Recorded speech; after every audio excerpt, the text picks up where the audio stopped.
Hey there, everybody. This is way more face than I usually have on my streams.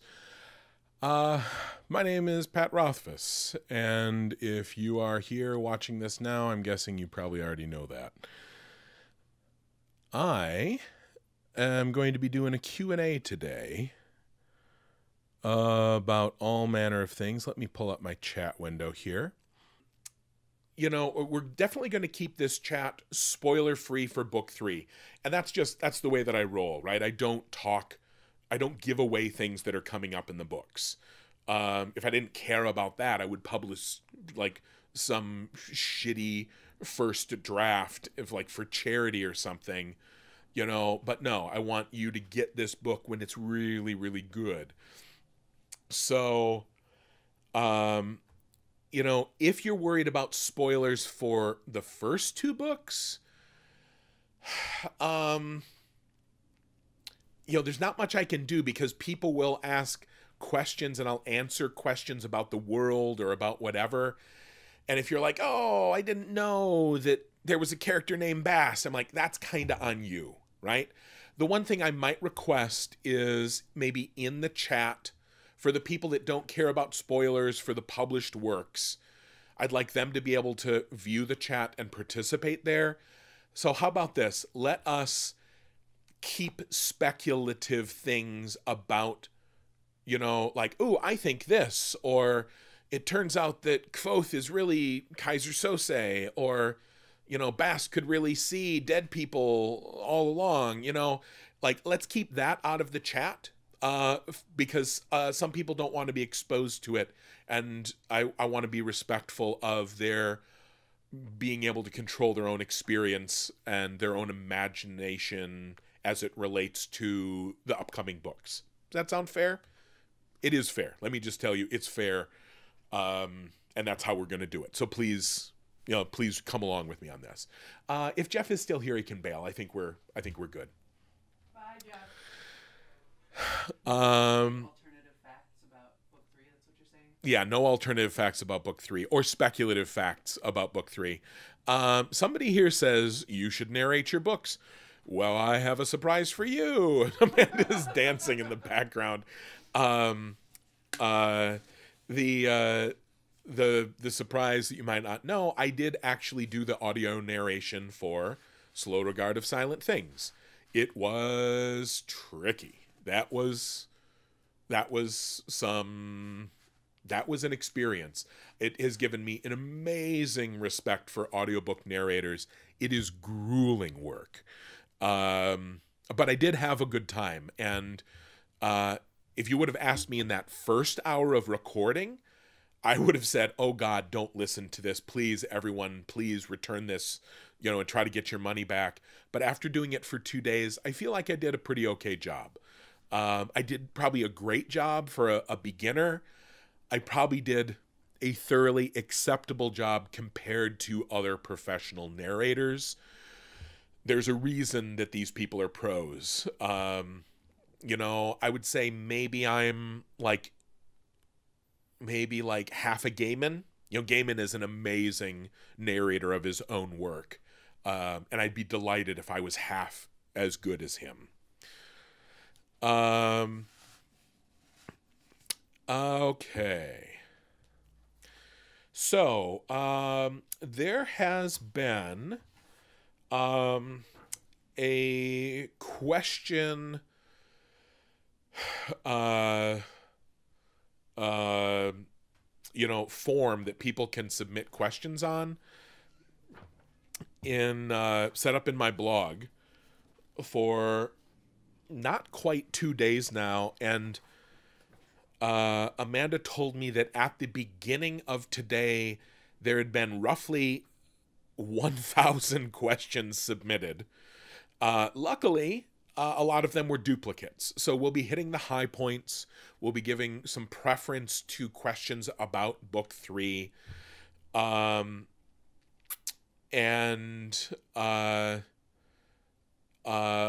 you know, let's jump in and do what we do here. here's an easy one. Oh, you know, let's start with the big one, right? The one that I've already answered on the blog and that you should know the answer to, but that everybody asks anyway. You know, is there a publication date for the third book? And the answer, right, like the obvious goddamn answer is no.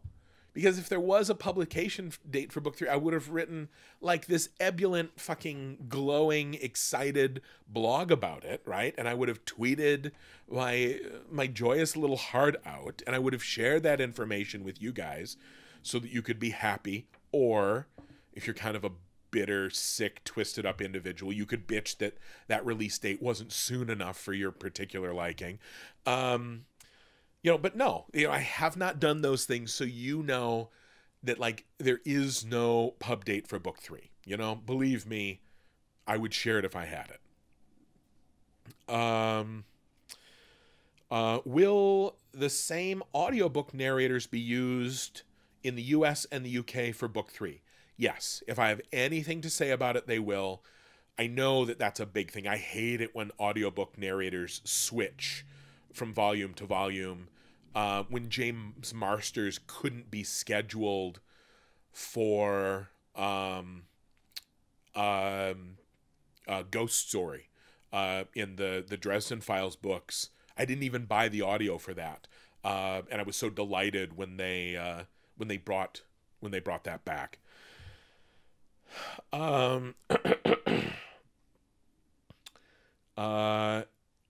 You rated book 3 at 3.5 stars on Goodreads 2 years ago. Oh, I did, didn't I? You know, okay, let's tempt fate and see if I can bring this up. Because some people aren't going to know what you're talking about here. Some people, some sad, lonely people,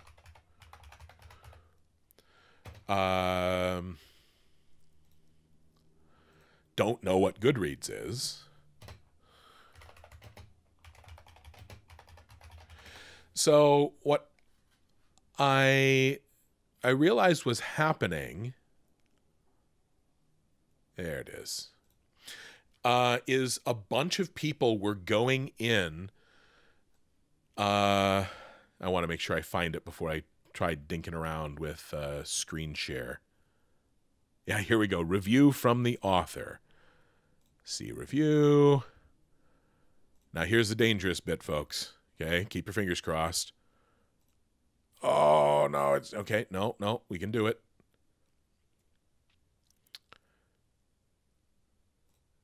Okay, now let's just move this up. Okay, so yeah, that looks way better than my face. So here's Goodreads, where I have a profile and I constantly talk about books that I like, or occasionally books that I don't, although that's rarer. And if, for those of you that don't know about Goodreads at all, it's a place where people come and talk about books and keep track of the books that they've read. So I had noticed, and I'm not saying that I, you know, stalk book review sites and I keep track of the metrics of my books or anything like that. But occasionally I do, you know, maybe peek around at how a book is performing. And I notice that, say, there have been 300 reviews written of a book that does not exist. Perhaps just as interesting, 2,000 ratings of this book that has not been published yet. What's the rating details? Oh, well, most people have loved it. That's so nice that these people have loved it. Very interesting that a lot of people hated this book, even though it doesn't exist yet. You know, this is why we can't have nice things, people. This is why democracy is fucked. Because you all feel obliged to fucking vote with no knowledge. Amanda's giving me the stink eye here, but I'm right. I am right. And you all know I'm right. All the,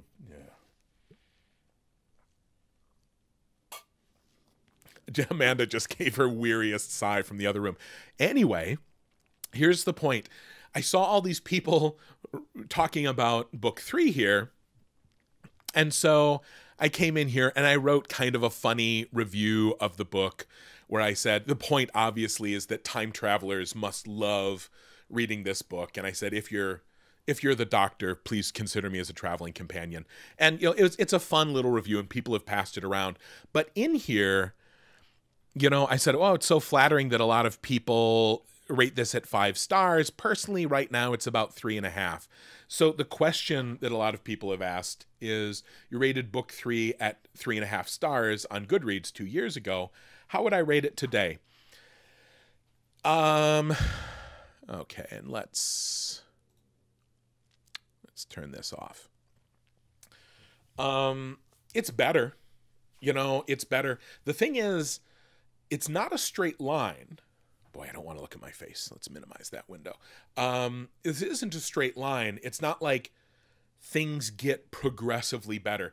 Think of this in a lot of ways like any long-term, complex, relational endeavor.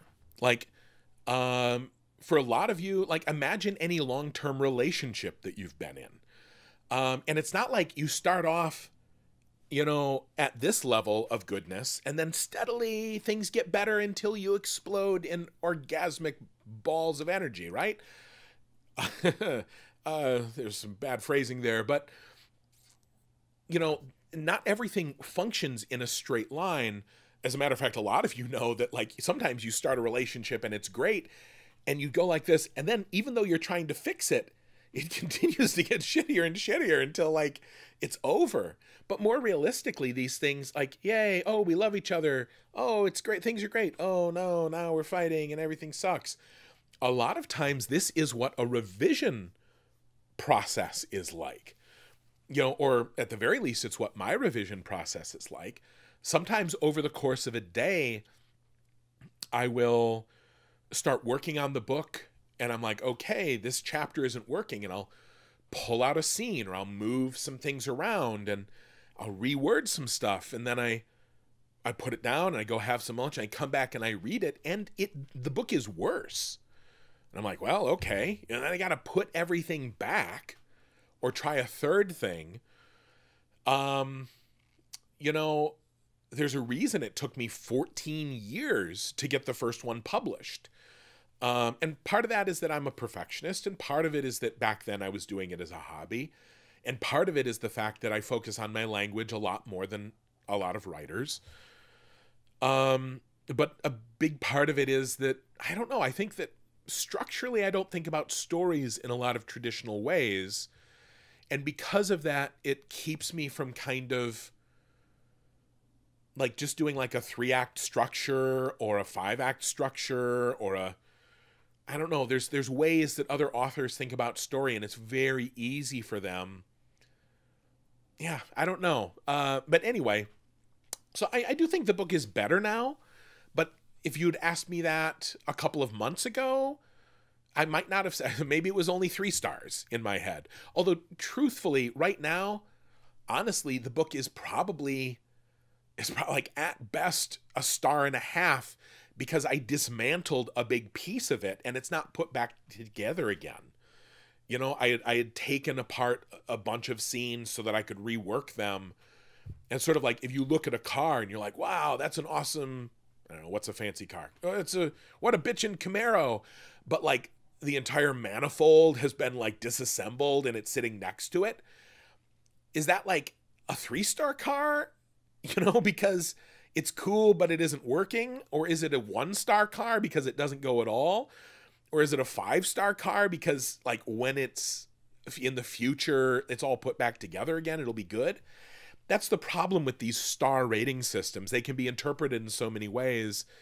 And that's why when people are like, how done is the book? And I'm like, there's only one useful way of viewing the doneness of it. And like from your end, the only level of doneness that is productive for you to know is it done enough for you to see? And my answer to that is always no. You know, there are other levels of doneness that are useful to other people. And that's like my beta readers or my alpha readers or my copy editors or my main editor, Betsy Wolheim.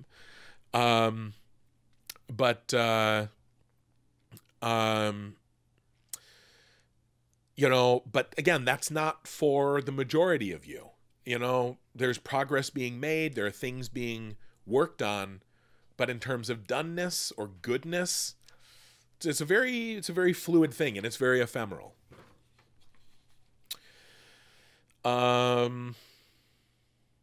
Maybe I'll do some from the chat here.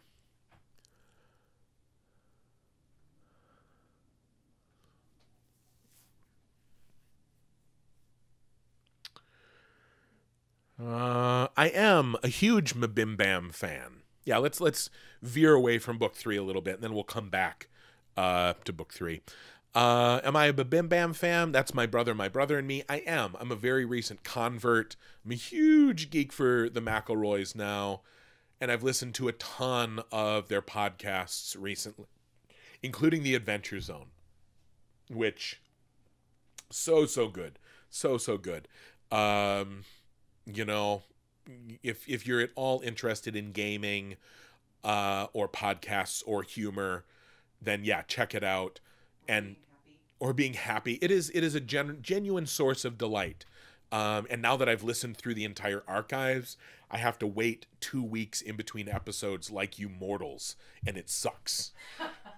I love the number of Name of the Wind references they drop in there. There's been a ton recently. Yeah, where I was listening and I think Taco said, yeah, like my Alar, my Alar is like a bar of Ramsden steel, and I'm like, that is just, and one of the other brothers jumped in and made a similar, or no, I think it was, he said my Alar is so strong, and then I think Justin said it's like a bar of Ramsden steel, and I'm like, oh my Christ, like could anything have just made me happier than that? I almost pee my pants every time it happens.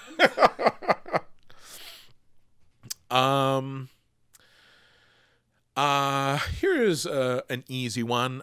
Where does the name Edemaru come from? Like all of the names in the book, you know, I kind of make it up. And sometimes names are a little bit based on something.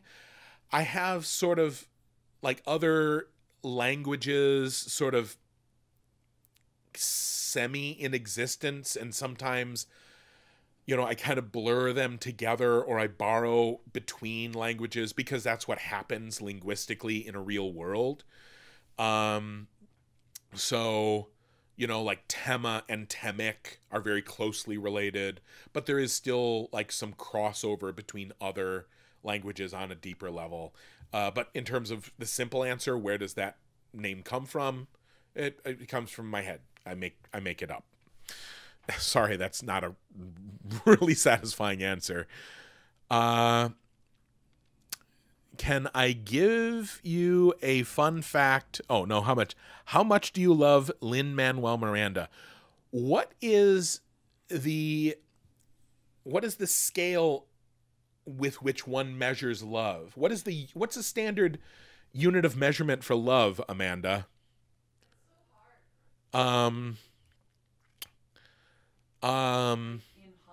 In hugs? Well, hugs can be... You want me to just start singing Seasons of Love? That's like what that song's about. Is it? Yeah. Oh. You measure love. It's in the song. Really? Yeah. I don't think we're at the singing part of the stream yet. How many owl bears? Owl bears, how much? Well, I'll say this, right? For a long time... Oh, now see, I feel a little weird saying this out loud. For a long time,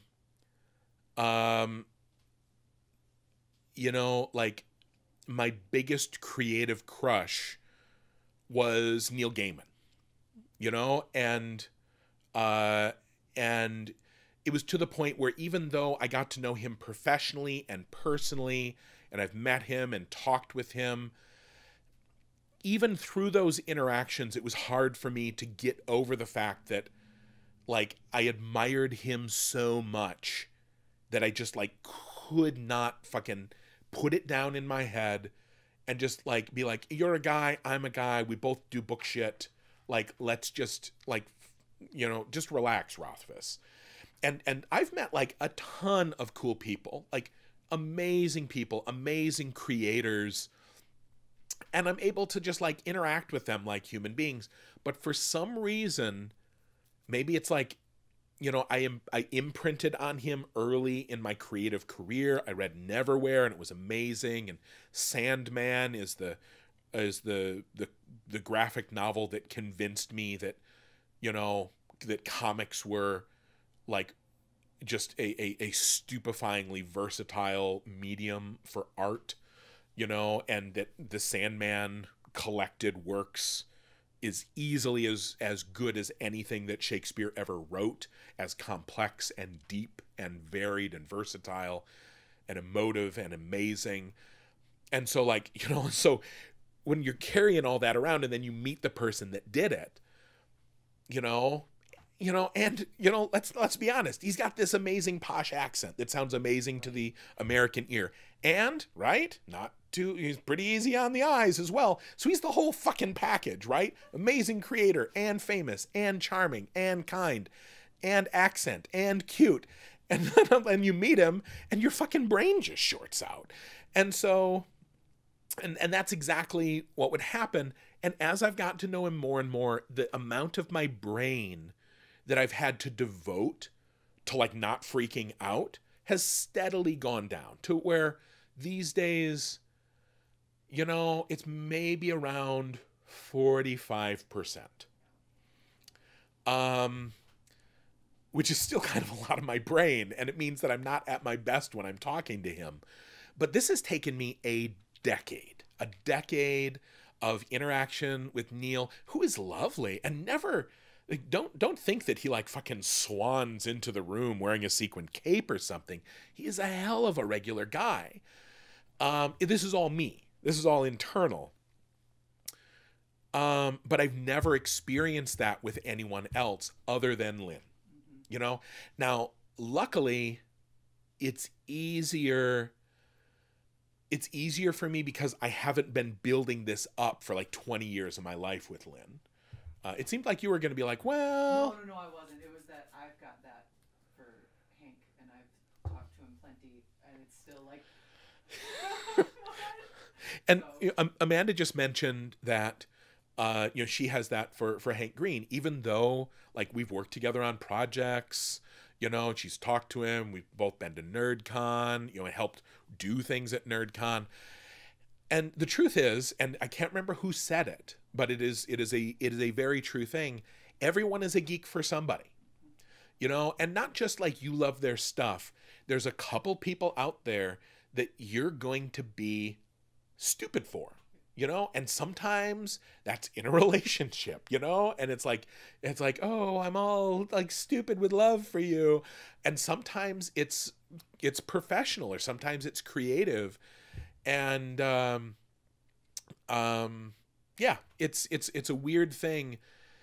So I don't know if that answers the love question, but like, I can say this: when I was out in Hollywood and I was getting ready to do a conference call, and Lynn was going to be on the conference call, and then he dropped me a text.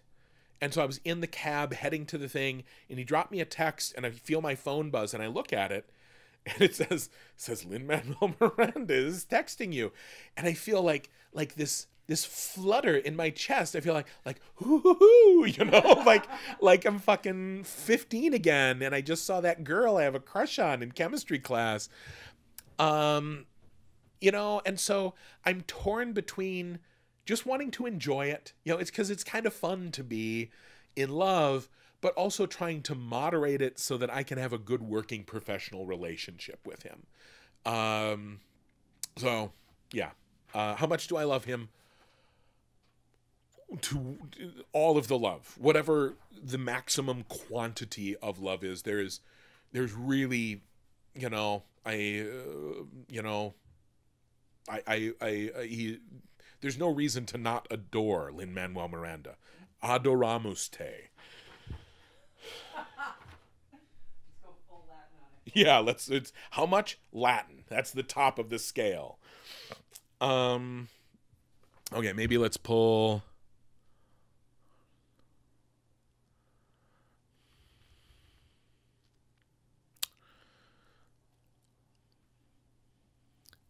Is Kerrek, which is a character I've played for Critical Role, a play on the word character? No. How was my time on Critical Role? It was awesome. What is my opinion of Twin Peaks? It was my favorite show ever when I was growing up. Broke my heart when it quit. Twin Peaks was Firefly, except for my generation, right? For my high school generation, that's what Twin Peaks was for us. It was that brilliant show that was canceled and we were full of rage. I don't know about the new reboot. We'll see. I have not played all the way through Tides of Numenera. I have played pieces of it, and I am aware of the story as it existed at one point. And I wrote the companion character, so I know her arc. But I haven't. I probably will play Numenera here on the stream, which, by the way, if you want to catch my future streams, go ahead and click the button that says follow the stream, and then slide the toggle over so that it sends you notifications. That way, when I go live, it will drop you an email and you'll know that I've just done a stream and you can come watch. What are the white boxes stacked behind me? Those are Dwarven Forge miniature stuff. They're like little mini, you build dungeons or cities or castles or whatever, and you can theoretically role play then using them as props. But yeah, I have Elliot, I love the fact that you just shared my Twitch stream URL with the Twitch stream. I love you, right? I am feeling a great deal of fondness towards you, and I'm not saying this in a mocking way. I'm saying that's the sort of thing I might do. I'm like, I know, I can help.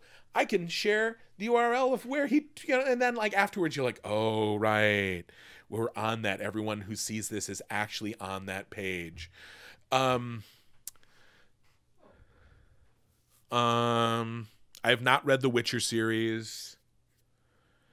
Do I have a certain image of Denner in my head? Yes. If you mean like the actual, like the Denner sap or the Denner resin or the drug Denner. Yes, absolutely. Why is my magic system so very similar to Master of the Five Magics? I read Master of the Five Magics by Lyndon Hardy. It's one of the books I recommend to a lot of the people who want to see magic systems done well. Part of it is because I read that and I loved it, and I wanted to have a systematic scientific magic that was as good as that. Also because he pulled from a lot of the same historical antecedents that I did, like Hermetic magic, Doctrine of Signatures, stuff like that. Like the shit that Newton believed in, the stuff that the old alchemists believed in, the stuff that the old natural scientists believed in. Except his was all systematic and scientific. He didn't have any numinous magic like my naming magic or glamoury.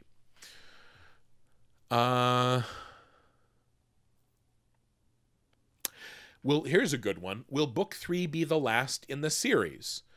Yes and no. I should just leave it there and be a dick. Book 3 closes this arc of story. Book 3 will not be the final book set in this world. Big distinction there.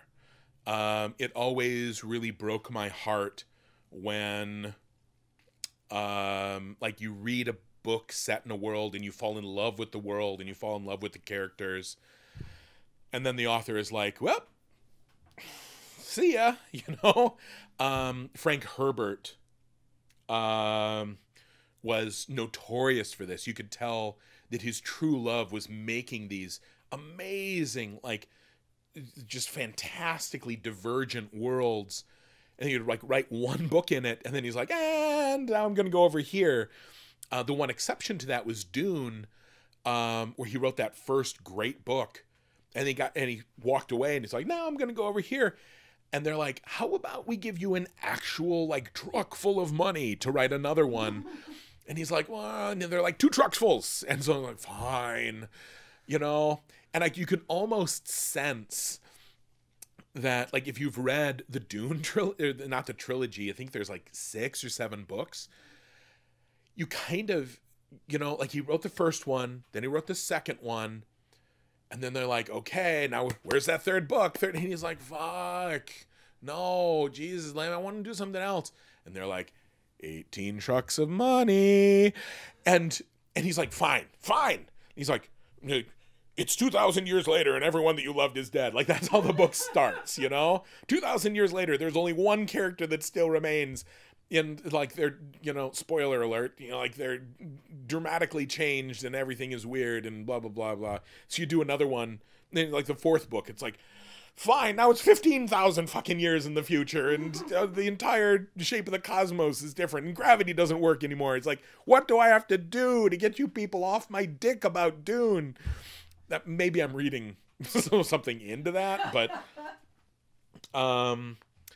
so I did actually just get permission from my editor to talk about this thing. I don't know what we're talking about. Oh, even Amanda gets to hear the news. Amanda's excited. Are you? But how about this? We're only 40 minutes in, so I'm gonna do what I do best, right? Which is make you wait. I was gonna say anticipation,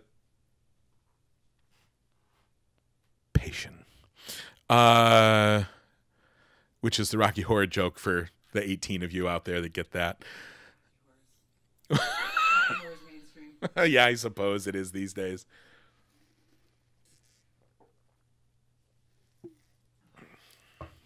Wow, this chat is super scrolling fast, isn't it? People are excited. What do I have to say about Joe Abercrombie? I wanted to say something really snarky. I love Joe Abercrombie. He writes great books, and he is a totally cool person.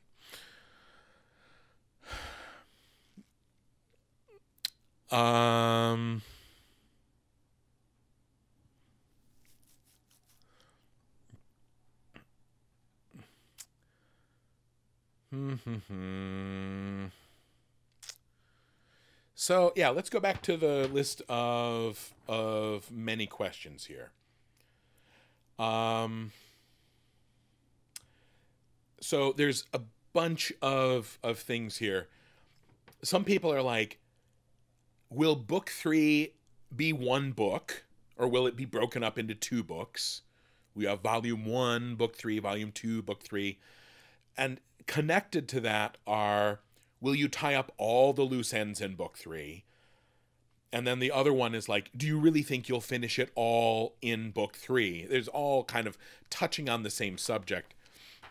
And the thing is, like, you know, think of any series that was like wrapped up. You know, think of The Lord of the Rings, which has a pretty solid ending. Was everything wrapped up at the end of the 3rd book of The Lord of the Rings? Like, no.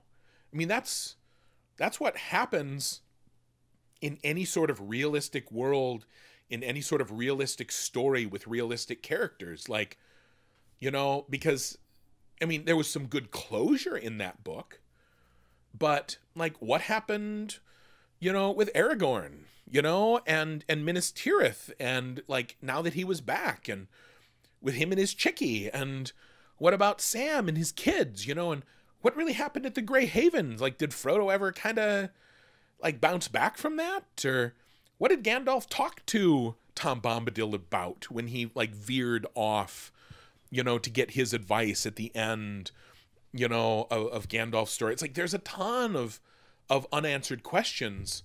So yeah, I mean, that's actually the mark of a good story. And so I won't be answering everything, But the truth is, you don't want me to. You might think you want me to, but no, you don't. So I won't. And even if you really do, I still won't. Just because it's impossible. Right. Some books put a chapter at the end of the book to explain those things, but that is not good. That is not good writing. If you want people to know that shit, you put it in your for real book. Yeah, that's right. Tom fucking Bombadil, right?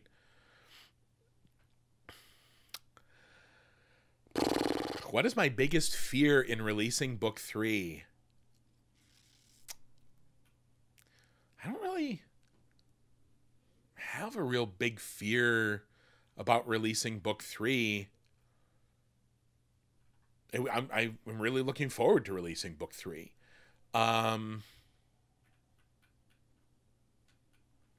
Any fears that I have about releasing the book are extraordinarily like metatextual and and ephemeral. And actually I can address this in a general way. The main fear, because I work until I'm really certain that the book is as good as I can make it. And so my fear for releasing any book is, what is the effect? It's not like, oh, will they enjoy it? Because like I wouldn't release it unless I was pretty sure that it was as good as I could make it and that people would enjoy it. My fear is, what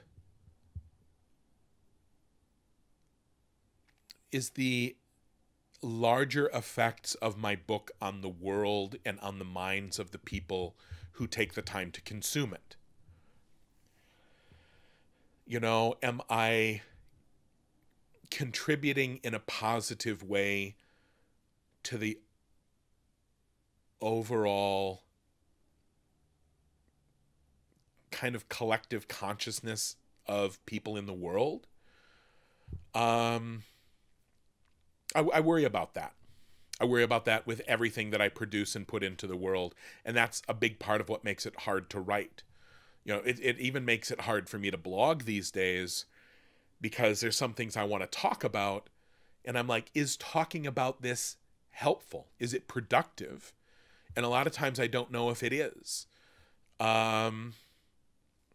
So that's a fear. It's not specific to book 3, but it's relevant to book 3 because that's the next big thing I will be releasing that people will read. Will it be longer or shorter than book 2? Like, physically, I just don't think it can be longer than book 2. I mean, book 2 is super huge, but I will say it will probably not be longer than book 2. Is Imri based on Madison, Wisconsin? No. I don't do that sort of thing. I'm not going to answer questions along the lines of, are you coming to ...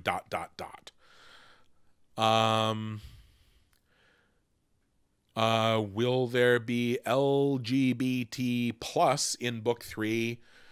Yeah, there's all sorts of varied folks in all these books. Kvothe tends to be a little bit blind to some of those things, because he's a little bit oblivious to a lot of relationship stuff.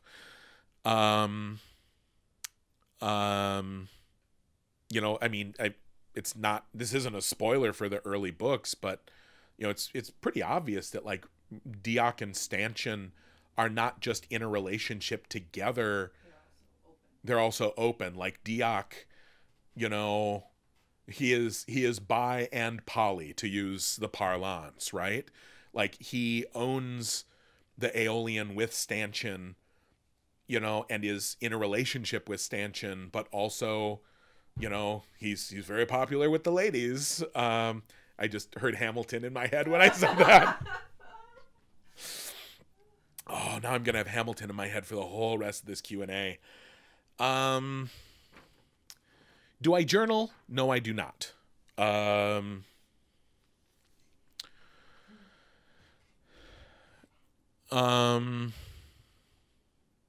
Do I base any of the characters in the book out of people in my life? No, I do not. I occasionally pull a little part or phrase or tiny quirk from a person and use it to build a character, but no, I do not base anyone off anyone else. And somebody here, but what about Abbotsford? Isn't this like a mention of the town Abbotsford, which is about like 40 miles away from Stevens Point? I didn't steal the town of Abbotsford, you know? Like, there's no fucking McDonald's there. I just stole the name because, like, it's a great name. Wow. Okay, 3,000 viewers. I'm going to drink more of this coffee. This is my second coffee.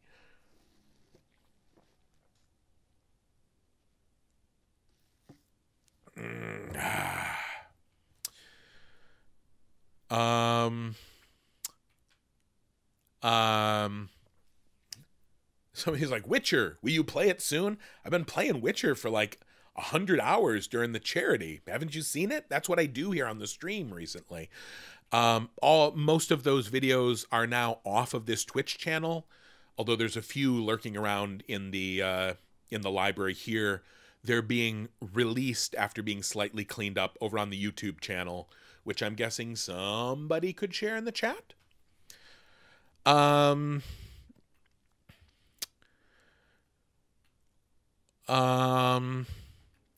Somebody here says Kvothe is pansexual, by which I assume they mean that Kvothe has sex with kitchen implements. Sorry, I could have done better on that pun, guys. Yeah, I was shooting high and I missed it. If I had this second coffee in me already, I could have done better.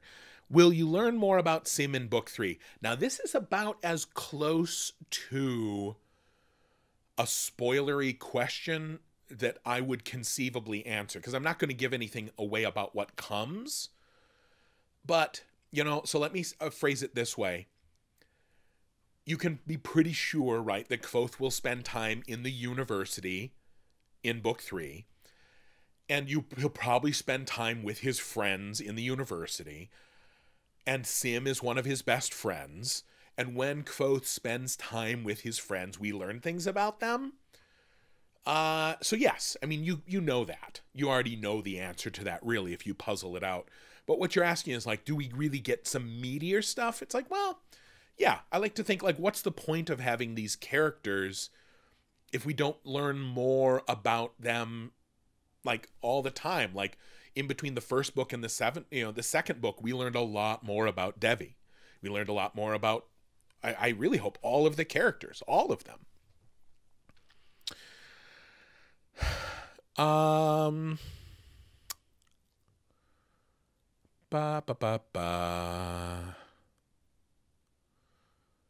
Favorite song from Hamilton? No, I can't even pick. Update on the show or movie? Let's hold off. I'll talk about Hollywood stuff in a bit. We're still kind of focused, trying to give precedence to the actual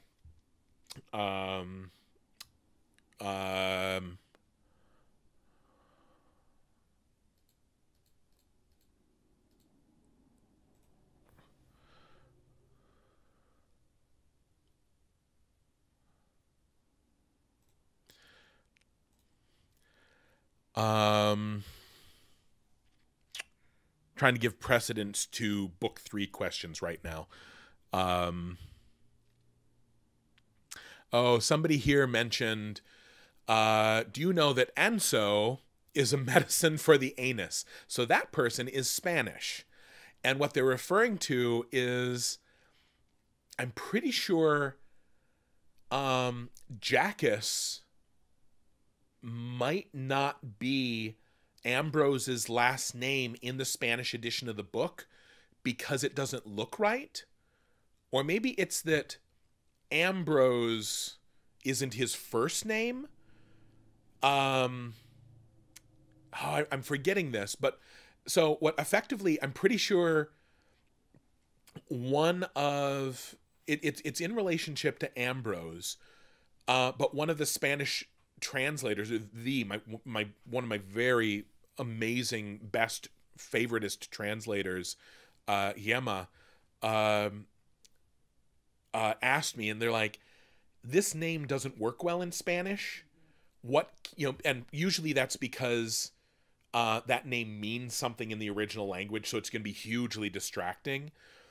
And so she's like, what else could we call him? And I'm like, well, and I'm pretty sure it was the last name. It was Jackass. She couldn't get the pun to work because Jackass goes to jackass.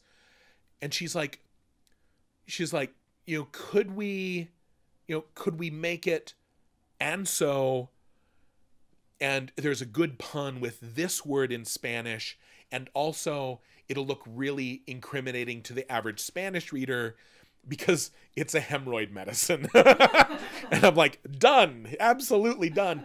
See, my books are a nightmare to translate, because I'm very intent with my language. And so like,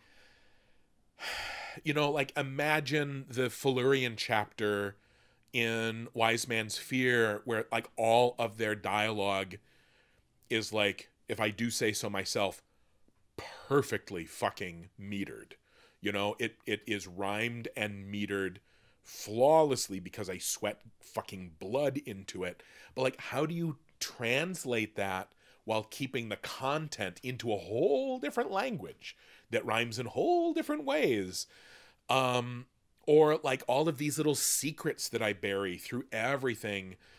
It's a nightmare. And there's I have a whole translator forum where they can just come and access secret materials and ask me questions. Some of these translators ask me hundreds of questions, and I answer all of them in order to make sure that the translations are as good as possible and as information dense as the English ones. And they have all of these little secrets and teasing things and hints and clues.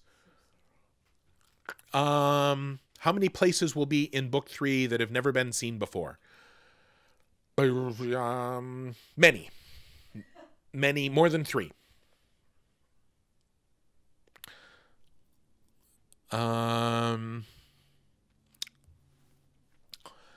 Beard questions are boring. Do you like my little song, Amanda? No, I don't. You don't? You didn't like my song? Don't be mean to them. I was just singing a song to myself while I read some questions. They're just trying to love you. Amanda really just gave me a fucking look. If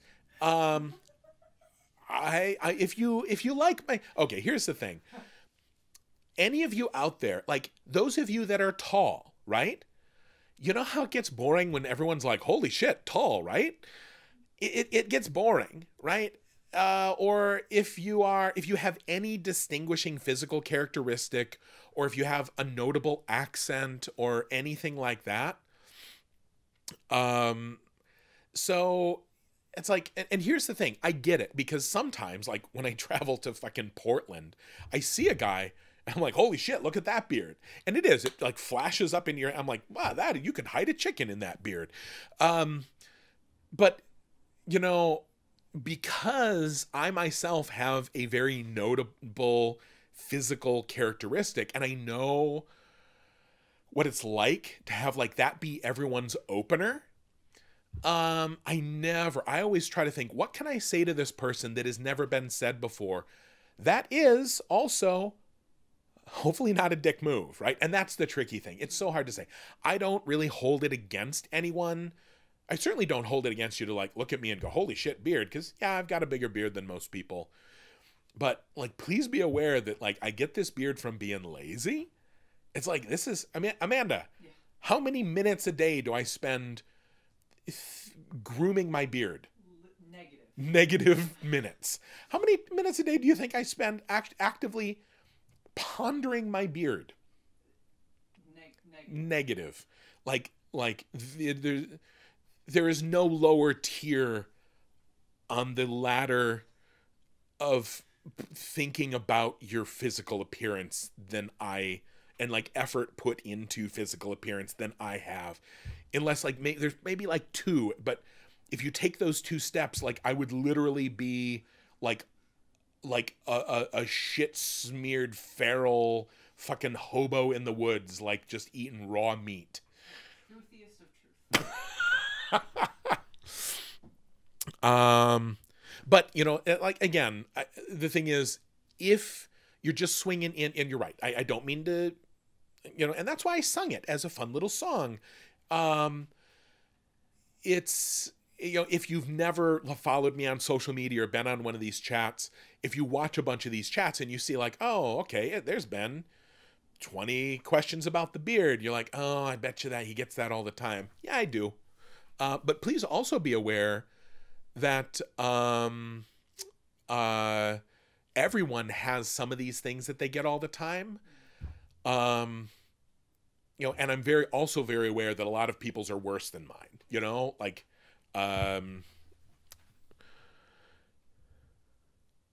would you ever want the books to be translated into Latin? I absolutely would. Fuck yeah. That would be awesome. That would be awesome. We could do that. We could Kickstarter that shit. Have I read Way of Kings? Yes. I blurbed it. My blurb's on the back of the book, or it used to be.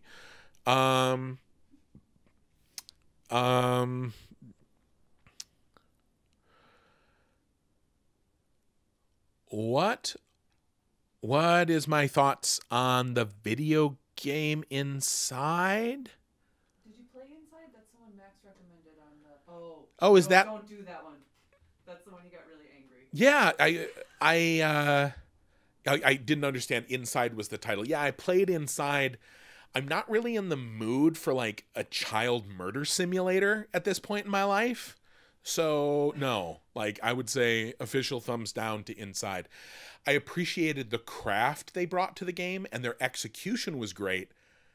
Haha. But like the truth is, I do not want a well-executed child murder simulator. It is at best macabre. And at worst, I honestly feel that level of realism brought into the minds of people who are playing a game, that actually I feel fairly confident in saying that is unhealthy for you. You know, like, do not make that a regular part of your life, you know, to be actively, emotionally, and intellectually engaged, you know, in watching a child be killed in a bunch of different ways. Like, that shit isn't healthy, folks.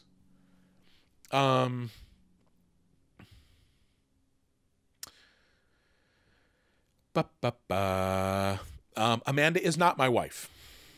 We're very no. All the no. Hard no.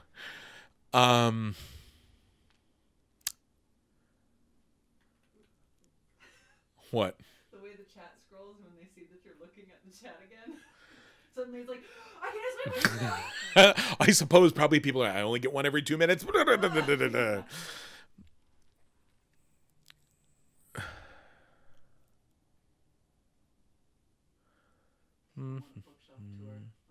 disappointed. Yeah, it's funny whenever I do a video conference or something with somebody, people are like, "Oh, nice library," and I'm like, "It's not actually my library. These are just all the foreign editions of my book." I put them up because, yeah, some of. I think it's one of each. Mostly, we're probably missing. You're probably missing a dozen. Yeah, maybe 10 or so.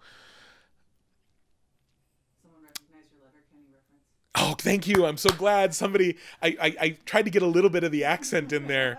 Man, Letterkenny people, like, watch that shit. It is the funniest thing I've seen. It is, I might like it more than Rick and Morty. Shit. Yeah, like and there's no, it's like the Rick and Morty, it's like it pins the needle. Mm-hmm. There's no level of like higher. I did not think anyone would get my little. Only one person, but I Okay, this is something that no one has ever said to me before. Oh my God, your forehead is amazing. Which, I love that as a compliment. It's a good compliment. It was from the heart. Mm-hmm. Yeah.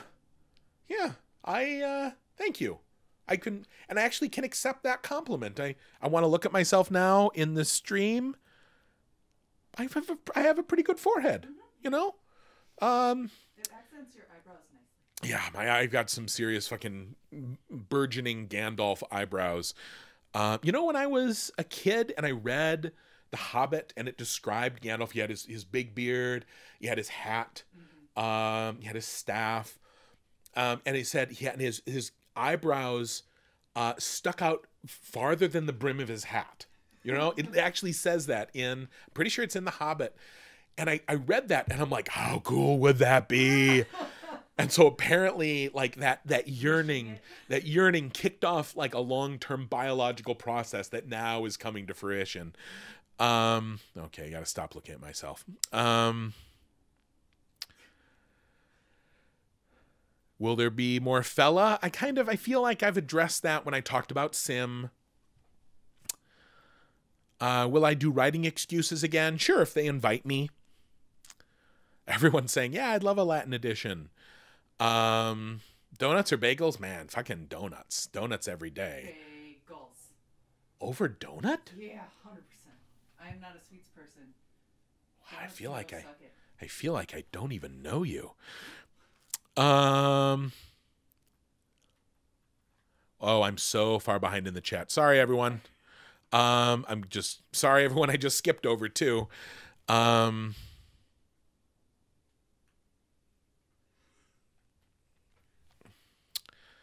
Will there be another NerdCon Stories? I don't know.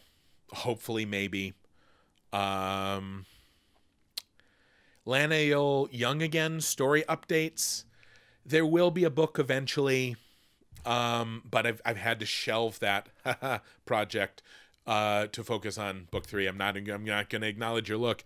I deserve every bit of that look.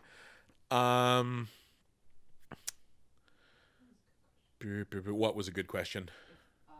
Old Holly is a Yllish story. Yeah, I remember that one. I saw that question before.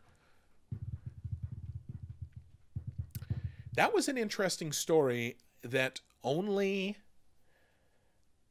I don't have an origin for that story. Yeah. I don't have an origin. I don't know where that story exists in the world. There'd be worse places than Yale for that to come from. I like Yale. Yeah. Oh, can I share the news my editor approved? Maybe. Mindy and I are very curious. Like all of my staff is like, oh shit. Like whenever I contact these guys, I'm like, guys, I have an idea, and they're like, fuck.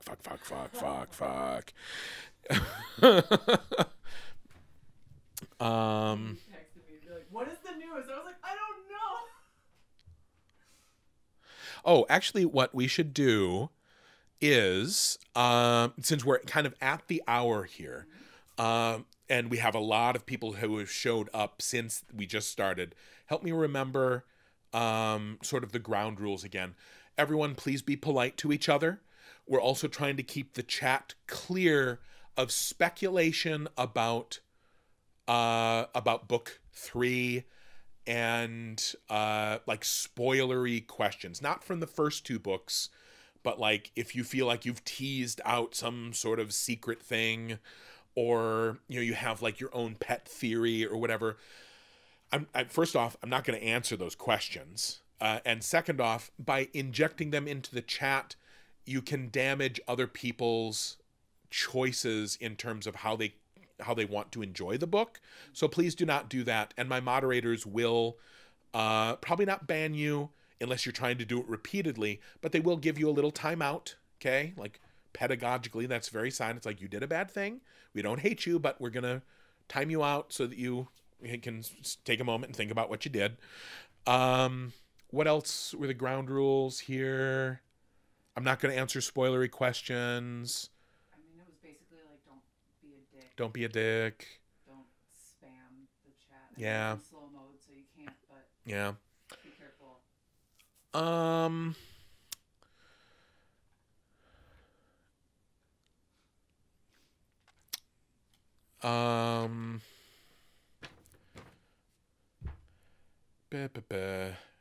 Okay, I'll do this one and then I'll go back to my list here. Has playing D&D helped with or influenced your writing in any way? Probably, yeah. I mean, I started playing D&D way back in the day, and just the act of creating a character is something that writers do. You know, if you're a DM now, if you're a GM,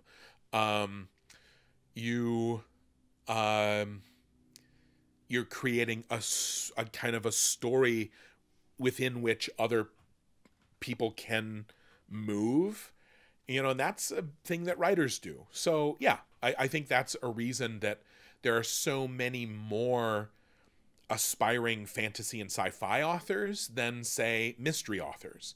I'm not saying there aren't a bunch of aspiring mystery authors, but, you know, I think role-playing games, tabletop games, they're like an incubator for storytellers. And I think that acts as like, as soon as you create a character, you know, you've taken one step towards being, you know, a novelist. If you create like an elaborate backstory for that character, you've taken like 3 steps.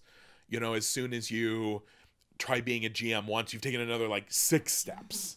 You know, so okay, now see, there's no question mark. See, this person was so like actually put in emojis, but did not include a question mark. So I'm not going to answer your question. I'm going to be a snob. Okay, I will a little bit. It says, they misspelled a word too. Nope. Sorry. I mean, you've got 2 minutes in between statements, people. You can take a little bit of time and spell things right. I'm getting salty here towards the end of the Q&A. I'm going to drink all this coffee and then just burst into a ball of flame and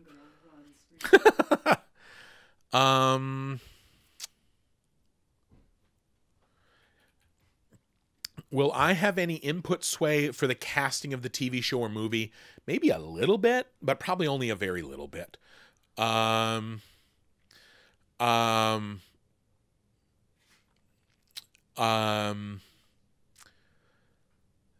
and there's a good reason for that. It's that I am not a casting director. You know, what I would do is like, I love Nathan Fillion, you know, but that's not casting. That's just liking an actor.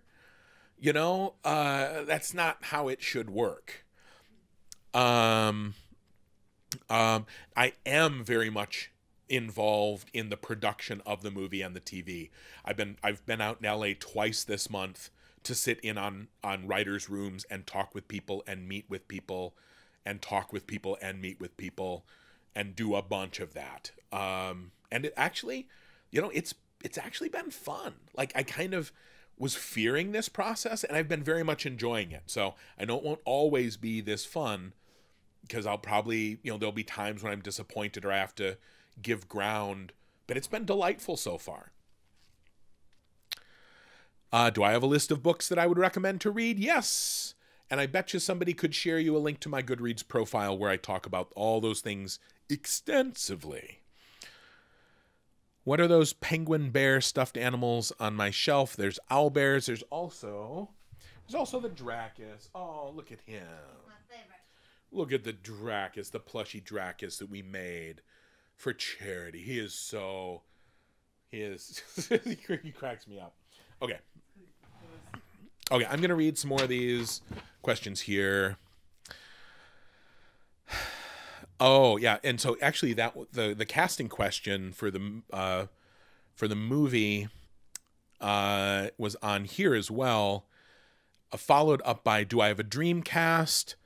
No, not really. I mean, the problem is I thought about this a lot 10 years ago, and all of those actors are 10 years older, and I wish that wasn't an issue, but it really is. Like, there's not much difference between like a 30-year-old cast and a 40-year-old cast, but the difference between like somebody who's supposed to be 16, you know, you can't You know, like, it's like, if I got to, like, control all of space and time, then yes, young Natalie Portman for Denna. Yeah. You know, like, I would cut a deal with the fucking Doctor to make that happen. Oh, But not a doctor. I'm talking about Doctor Who, right? got it. The Doctor.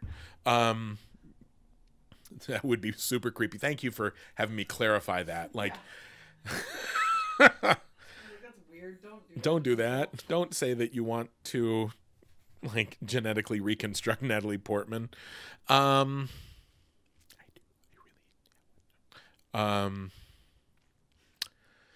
More supplemental novellas in the future, like with Bast and Ari. I don't have any planned, but if I get a good idea for one, I'm going to pursue it. I've realized now that, like, when I get an idea for a story, if I can sit down and do it, it turns into something really good. And if not, then I get really sad, you know? And, you know, it's way better to, like, sit down and write something that I can then share with you guys, as opposed to, you know, kind of like sadly, like, turning my shoulder to this cool idea and, like, glumly slogging through revisions, you know? If I write something like that, then it, like, revs up my engine, and I get into good writing habits again, and I'm all excited about it. Then when I get to the end, I'm like, yay, and then I can carry that back into my main work. Now here's a big one. Will I be able to audition for the movie? No. Just no. And here's the thing. I understand that thought. I totally understand that thought. But the thing is, if you ever ask me if you can be in my movie, it means you're not enough of a professional to realize how auditions work. And that means you're not enough of a professional to realize to like be an actor in the movies. And I don't mean that to be castigatory or whatever. I know that you're speaking from a place of, like, excitement and hope. But, like, it's sort of like if somebody comes up to me and says, you know, hey, can you publish my book? I'm like, oh, you don't know how publishing works at all. That means you probably haven't done any research. That probably means that it implies a bunch of other things, including, like, you kind of haven't thought much of anything through. And so I'm just not sure, can be pretty sure that maybe your book, maybe, like, isn't very thoughtful. You know, so again, I'm not saying I hate you. You don't deserve to be in my movie. I'm saying that a lot of these things are going to be determined by other people, but also they'll be hiring, like, people who live in LA, you know, or wherever they're shooting stuff, who can get there. You know, people with agents, people who are members of, there's got to be, like, there's, like, acting guilds, right? So that is the thing.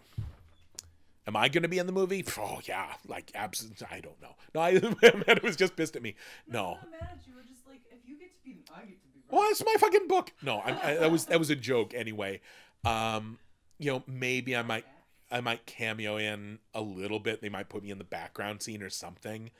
But in terms of casting, I should either be Manet or Stanchion.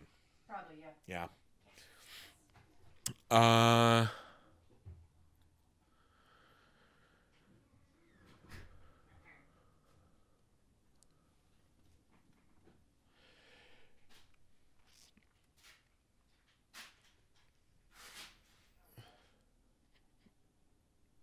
Okay, let me see.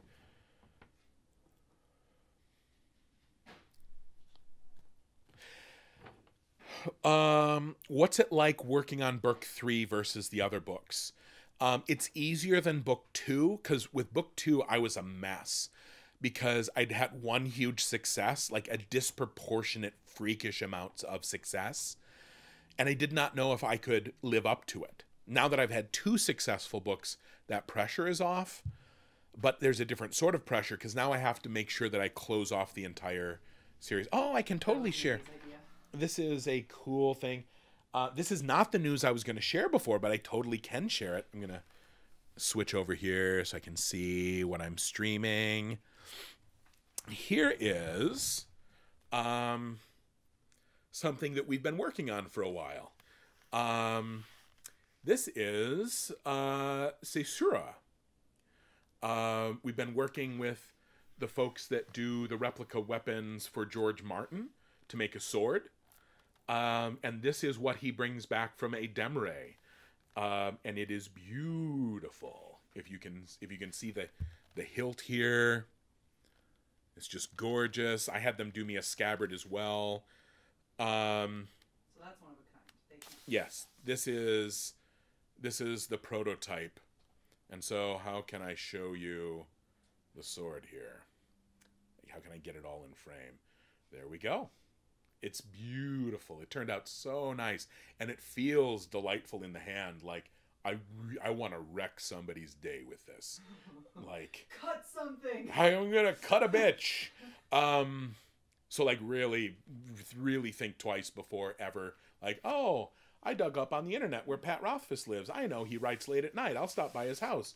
Like, in addition to the writing hatchet, now this is sitting by my workstation. So, why is your writing hatchet down here? What? Why is your writing hatchet here? Because I've been writing on this thing, and I'm up late at night. For people that doubt the existence of the writing hatchet, here's my writing hatchet, right?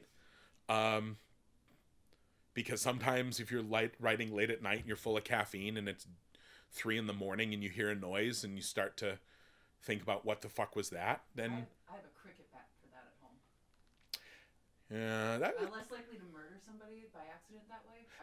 Cricket bat is a solid choice. Usually I have a bat and a hatchet. And the hatchet, they're for different reasons. I mean, like for a bat I'm going to incapacitate somebody, and the hatchet is more for like putting down zombies. Yeah. Like if I got to really for real murder somebody, that's what the hatchet is for. Mm-hmm. Also, hatchet is way more intimidating.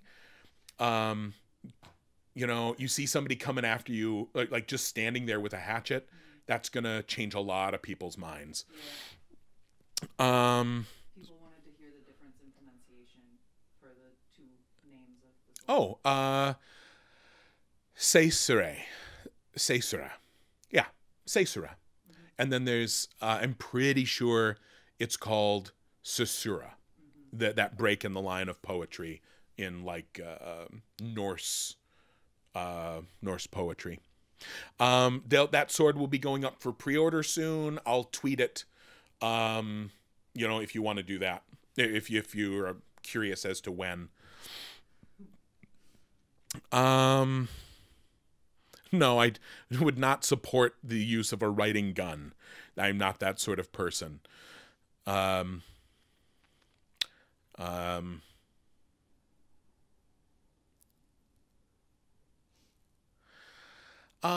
did not always know that the 3rd book would be called Doors of Stone. But once I thought of that in terms of a title, I realized it was the best title.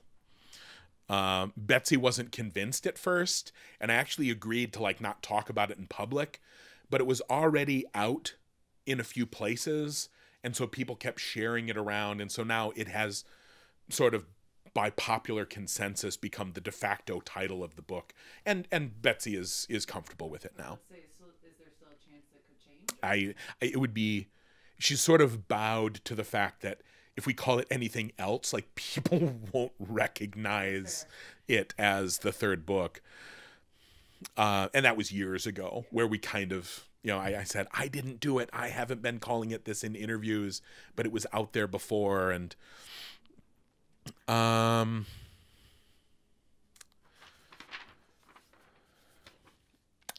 okay. Answered the more books in Temerant question. Books not in Temerant. I've made this world big enough that I can do whatever I want.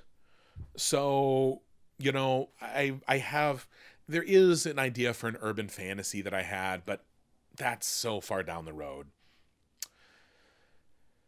Do you want to peek at the list of questions to see if there's any in there? Because I'm not looking at that. Sure. That have been submitted on the form that are kind of relevant that I haven't touched on yet.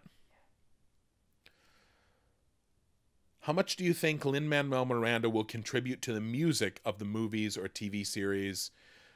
Oh, and then here in parentheses, a few seem concerned about his music style versus the style of music in the series. I mean, come on, people. You cannot hope for a more amazing musical talent than Lin-Manuel Miranda. And the fact is, no matter what music gets put into the movie or TV series, there will be some people who are like, that's not what I imagined at all. And that's the downside. You know, that's the downside to any movie or TV or anything, is that it will not be exactly what you imagine. Which is why I suggest that you all get ready to do what I'm doing, and in your head go, this is like a B canon. This is an interpretation. It's the reason I can look at 100 fan art pictures of Kvothe and like them all, even though they don't look like each other. It's the reason that, you know, I can see different interpretations of what the university looks like in fan art. And I'm like, that's a cool one. That's a cool one. That's a cool one. And they don't have to be the perfect one, and they don't have to be what's in my head to be good. But no, I could not be more excited to have Lin, you know, as part of the team, both creatively and story-wise, and as like a musical collaborator. No, it's like there is, no, like just yes, wonderful, yes, all the yes.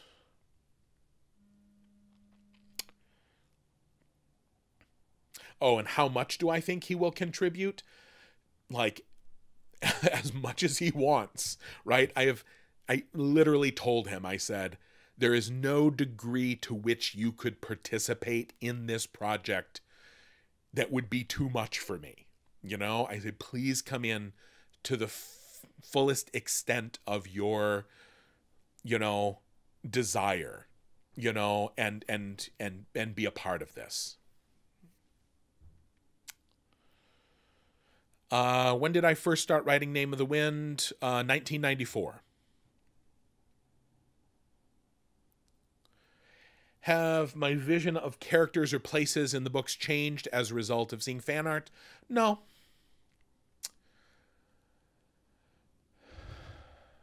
Have I considered putting Persian or Arabic myths in my books?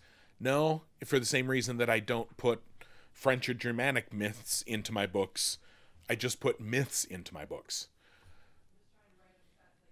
Okay. How many pages have I thrown out of the series? I don't throw them out. I put them in a special document called Hacked Bits. And that file is probably 200 pages long. Oh, that's a spoilery question. Not hugely, but a little bit. Potentially, kind of. Not really, but a little. Unique animals to Temerant. I mean, the Dracus. I mean, there's a bit of a bestiary, like a fantastic bestiary, of which you have only seen a few, you know, kind of emerge into the books because, you know, this is only happening in Kvothe's timeline. But there are a lot of other creatures, yeah, especially in the Fae. By the way, the Cthaeh is not the tree, okay? Can we like just for real, like it says it in the book. The Cthaeh says it in the book. Kvothe is like, I've never met a tree before. And the Cthaeh is like, I am no more a tree than is a man a chair. You know, it is in the tree. Okay. Will I ever publish the Hacked Bits? No. Although there is one chapter. I pulled a full chapter out once. I might rework that into a story at some point. How awesome is Lin-Manuel? I mean, we've kind of touched on that.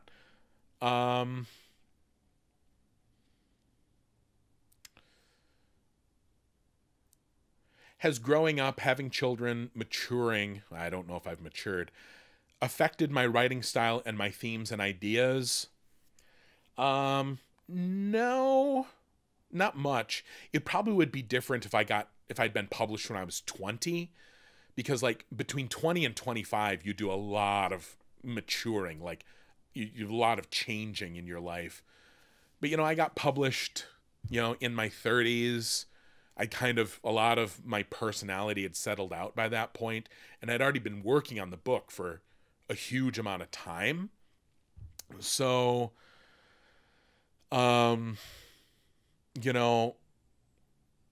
it's not like, I wrote a book 15 years ago, like looking back then, I would look back and go, wow, my writing style was so different back then. Things in the first 2 books I wish I could change. Not particularly, like a few little things. And actually, that we'll touch on that again with the announcement. I'll actually make the announcement at the very end of things. That seems like a nice way to cap off this entire thing. We'll go out with a bang, this piece of news that I've gotten permission to share. The one thing, growing up, having children, maturing, hasn't affected my writing style, but it has affected a piece of my reading and my consumption of media. At this point, and I touched on it before, having, violence or threats towards children are extraordinarily unacceptable to me these days.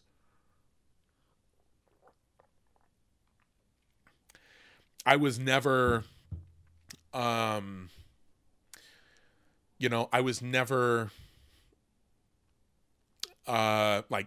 yay, child violence. But now that I am a father, nah, totally off the artistic palette. It's unacceptable to me. And if you do it, you can use this, but you need to realize that you are straying into an area of like not just taboo or something that makes people uncomfortable. We have survived as a species because threats to our young like freak us the fuck out on a biological level. And if that's the only place you can go to for drama or tension, then you are at best a ham-handed storyteller, right? And I'm not saying you can't, but it needs to be handled with a great deal of craft. And I think somebody here said, isn't there a lot of the content of Rick and Morty? In Rick and Morty, it's not realistic violence to a child. It's cartoony. It's goofy. The whole tone of the show is non-realistic and farcical and overblown and dramatic. Compare that to, I'm trying to think of a really gruesome example of a threat to children. Actually, it's one of the Jackass stunts they pulled back in the day. I think they went out, they got out of a store, they put a child seat on top of a car, then got in the car and drove off and watched people freak out. And I'm like, no, that's not a joke. That's not a funny joke. What you're doing is abusing people for having empathy. And that's not cool.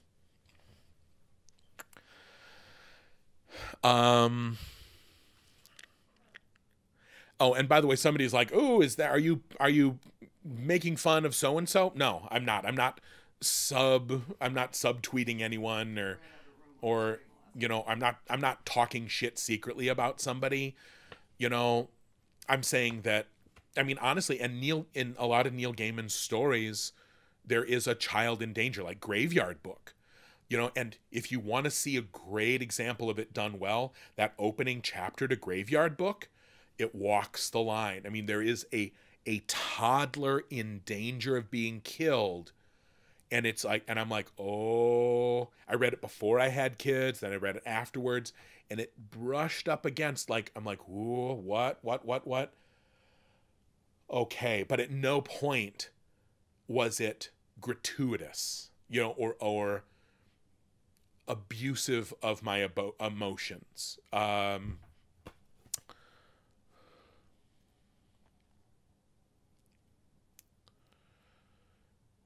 Will tack or pairs be in book 3? That's a book 3 question. Do I still like book 3? Yeah, you know, it depends on the day, honestly. There are some parts of book 3 that I'm really proud of and that are amazing. Do I still like working on it? Yes, some days. It's sort of like being married. Imagine being married to somebody for 25 years and you go, so, you know, do you like your spouse? And like some people are being honest. It's like, well, you know, like right now in this moment, kind of depends. Like, what if you fought earlier that day? You know, you might not. Will book 3 make you cry? Depends on if you're an easy crier, but I kind of hope to hit you hard emotionally. That's my job. What color do I think Taberlin's Cloak of No Particular Color is? It's no particular color, right? That's the point of the cloak. Yeah, but your characters have a whole conversation about what color they have to imagine it as. Like, what do you imagine it looking like? But I don't have to imagine it. You're like, fuck you, let's be plebes. I imagine what they imagine it as. That's the game that I play, is they imagine it certain ways, but I don't have to imagine. I know what it looks like. Yeah,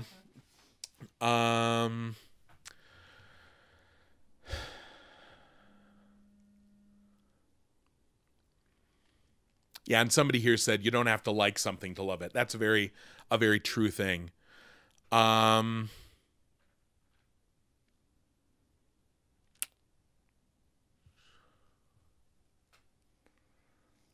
What the hell? Do I ever plan on writing a book through an Edemaru's eyes? You know, like I wasn't real secrety about Kvothe, right? Kvothe is one of the Rue. I hope that, spoiler alert, Kvothe is a Rue.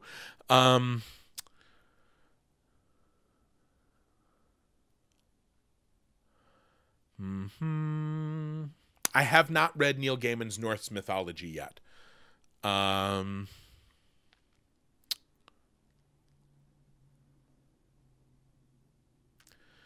I will probably eventually come to Spain again. It's a big trip. I'm trying to take fewer trips, believe it or not. And that's a hard one for me to take with my family.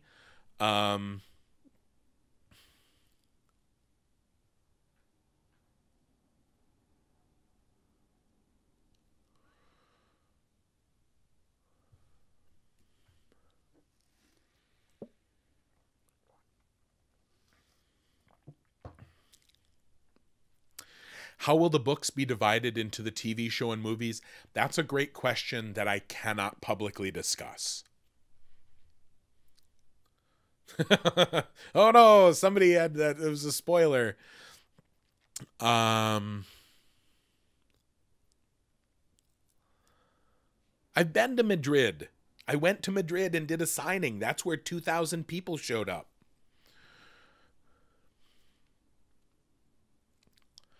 I will be at PAX West. Okay, but no, I'm not going to, just don't even bother asking. I'm not going to do any more. Will you come here? Out of bounds. I don't want to answer that here.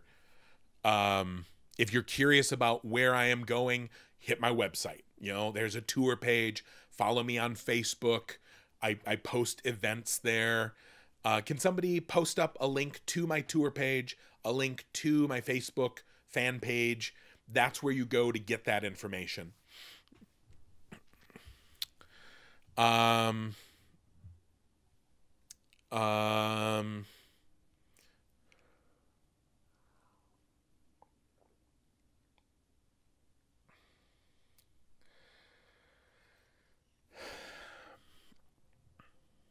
I have watched Stranger Things, and it's great.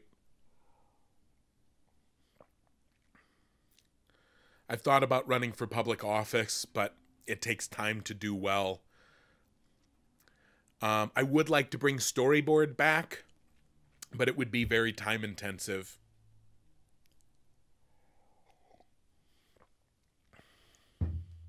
Oh, somebody's like, where can I get an Aeolian mug that I'm drinking out of? I love these mugs. We did them for the fundraiser, for the charity that I run. I bet somebody can drop a link to the Tinker's PAX. We have a whole online store with merchandise of various sorts, t-shirts, you know, the that I hold it up so people can see here. Beautiful handcrafted Aeolian mugs made here in Wisconsin. And all the money goes to charity.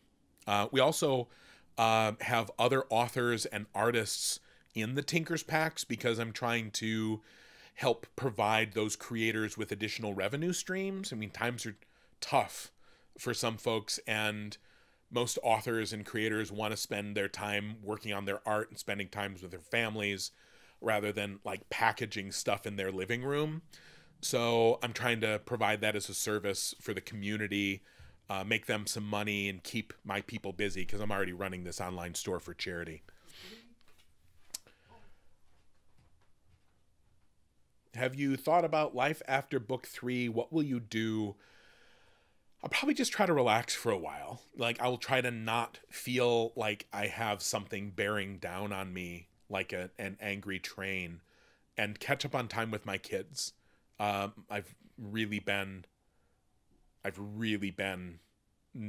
not as good as a dad as I would like to be. Who would win in a rap battle, Kvothe or Hamilton? Boy. Fictional Hamilton would beat Kvothe. Real Hamilton would lose. Yeah. As in Hamilton portrayed by Lin-Manuel would beat Kvothe in a rap battle. Music battle, that might be harder.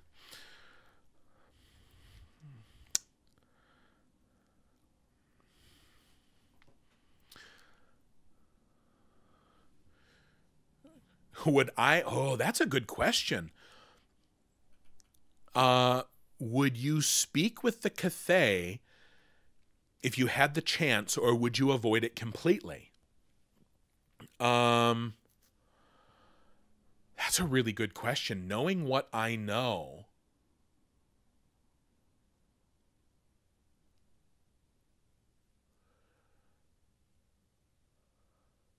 there'd have to be something that I wanted an awful lot.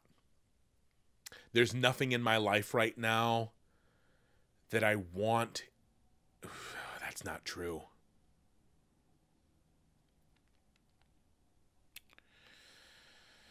That would be a hard choice. Everybody has something, something that they would wish for. And the Cthaeh has access to that knowledge. My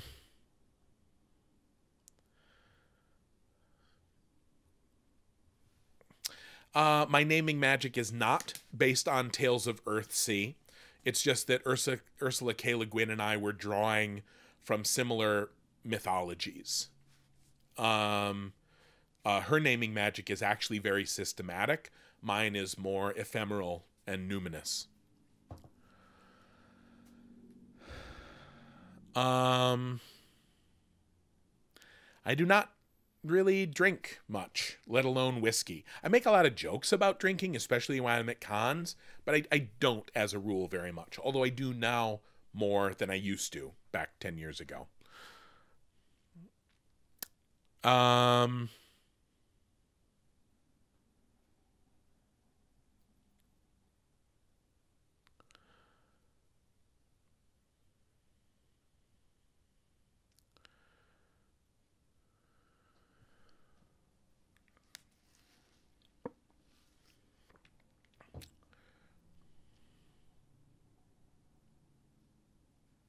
Will I do voiceover work for the game? Yeah.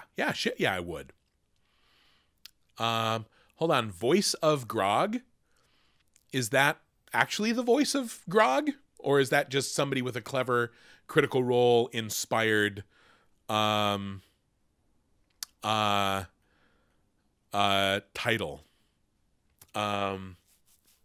I happen to be kind of passing acquaintances with some really cool voice actors now, so I love the hell out of them. So I'll probably be like gathering in some people when it comes time to put the team together for a game. When will I finally be a Twitch partner so you can subscribe? I don't know if I'm going to switch over to be a Twitch partner, although I will, again, invite people to follow the channel, change the notifications to on, and you'll get a heads up when I do more Q&As in the future or announcements or when I play games. Probably the next game I'll be playing will be the new Numenera game that I helped write a piece of. Oh, we're getting down to the wire here. I don't use a special writing app. I use Word 97. Describe book 3 in one word. Soon. And then I'll follow that up by the Aslan quote. I call all times soon. Because that's like in Narnia, the kids are like, oh, Aslan, when do we get to come back to Narnia? And he says, yes. And they go, when? And he says, soon. And they're like, what do you mean? He goes, I call all times soon. Do I get approached in the street? Yes. How do I feel about that? It depends on the approach and it depends on my mood. It is not always fun. It used to be super novel and it was always fun. But now sometimes, sometimes I'm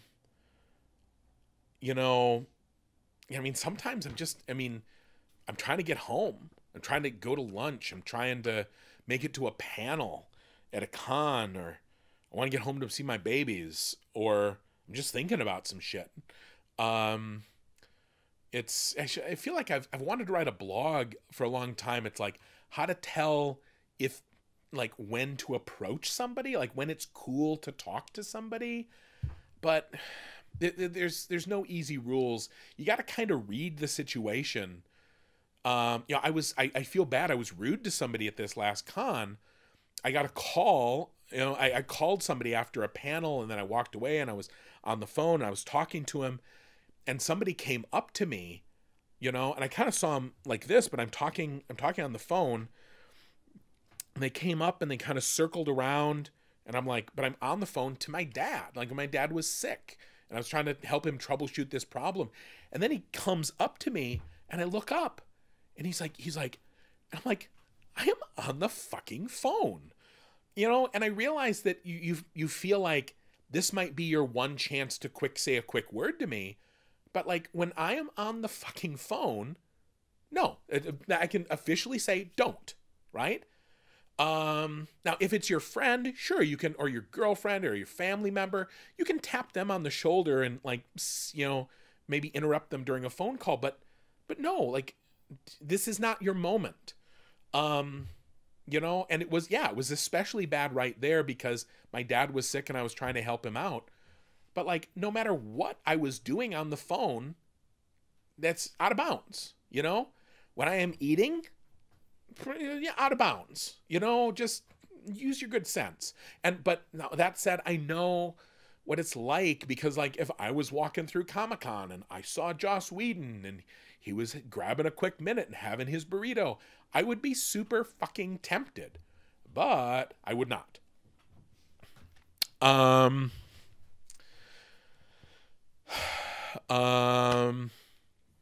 Yeah, some people who have watched the stream, like I left the stream on, I was playing a game, I got up, I got my pizza and I paid for it. And everyone here heard over the mic, he's like, how's book 3 coming? And I came back and everyone was laughing their ass off. And I'm like, yeah, it happens every day of my life.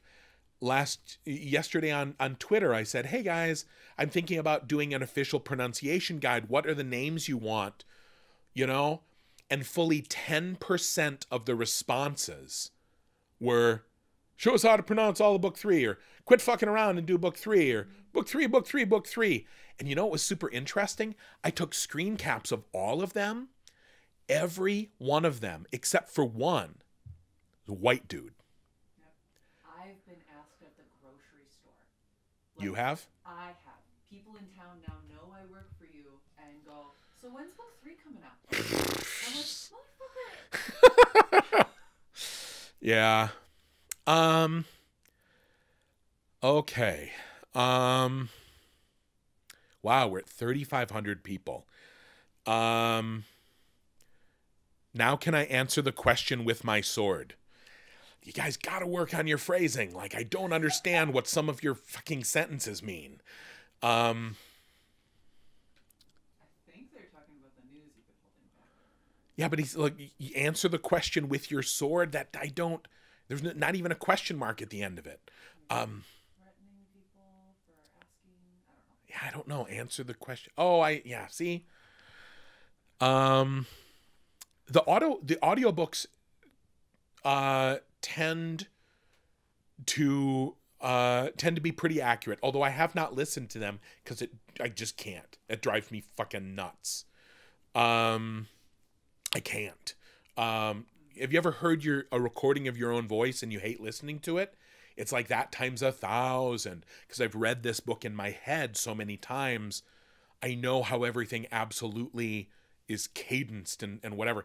They do a great job, but it's not what's in my head. So there I have to keep that at arm's length. Do I own any swords? Yes, several swords of all kinds. And an axe. And all sorts of... Are there any ethnically Asian people in Temerant? There's no Asia in Temerant. Temerant has many different colors and cultures and types and whatevers of people, but like, there's no nation of Arabic people. You know, that's not how my world works.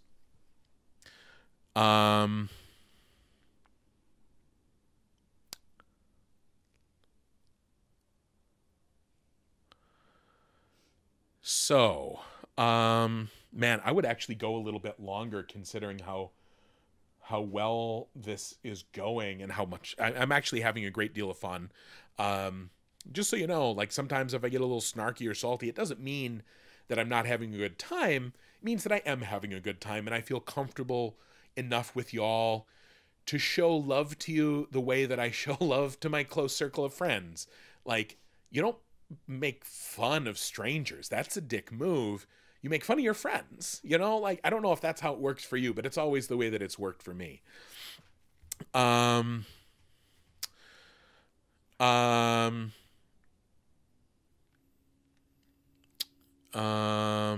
What's in my pockets? Well, you're assuming a lot there.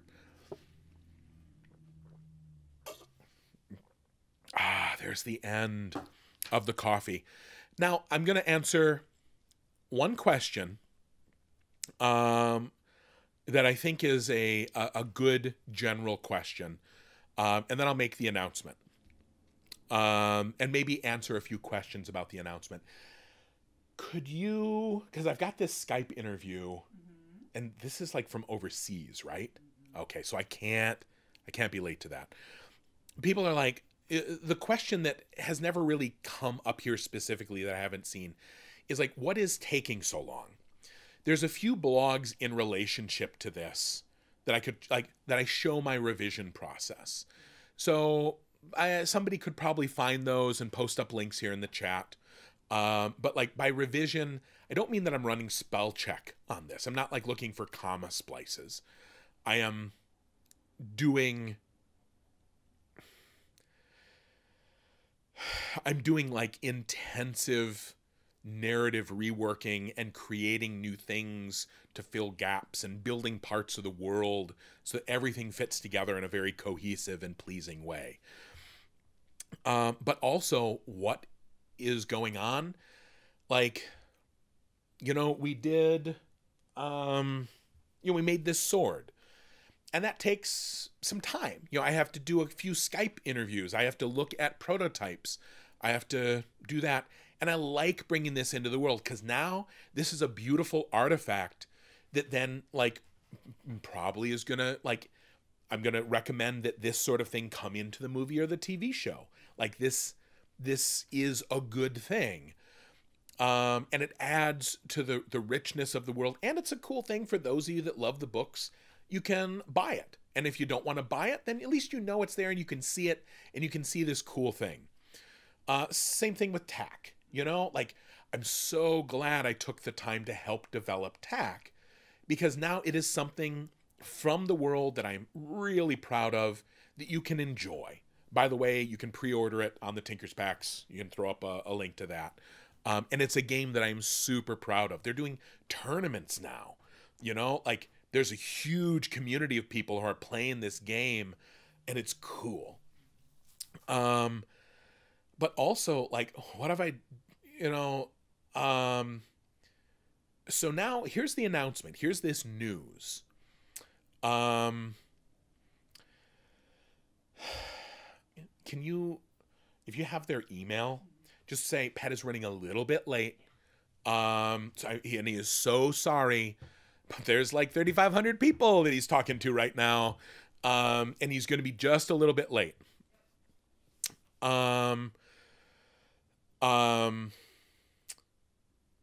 And so, man, TAC beats the ass off Gwent. Just let me say. For those of you that have played Witcher. No offense to the Witcher people, but that game is balls.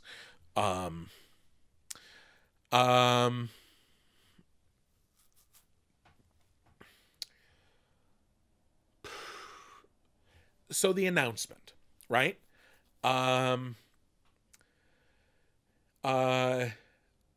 Book, The